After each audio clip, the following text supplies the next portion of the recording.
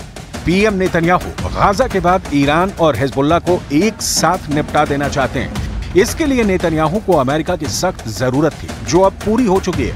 अमेरिकी दौरे पर जब नेतन्याहू गए थे तो उस वक्त अमेरिकी कांग्रेस को संबोधित करते हुए नेतन्याहू ने डंके की चोट पर कहा था कि ईरान ही वो शैतानी धुरी है जो मिडिल ईस्ट में इजराइल और अमेरिका के ठिकानों पर आतंकी हमला करवाता है। और अब हम ईरान और उसके समर्थकों को पूरी तरह से तबाह कर देंगे। नेतन्याहू के इस भाषण के बाद जहां 30 जुलाई 2024 को हिजबुल्लाह के नंबर 2 टॉप कमांडर फुआद शुक्र को बेरूत में हवाई हमले में मारा गया, तो वहीं 31 जुलाई 2024 को तेहरान में ईरान के सबसे सुरक्षित इमारत में रिमोट कंट्रोल बम से सोते हुए हमास चीफ हानिया को रात 1:45 बजे मार दिया गया। इजरायल को अच्छी तरह से पता है कि उस पर हमला होगा और इजरायल चाहता भी है कि ईरान और हिजबुल्लाह बड़ा हमला करें ताकि इन दोनों का भी वही हाल किया जाए जो गाजा में किया गया है।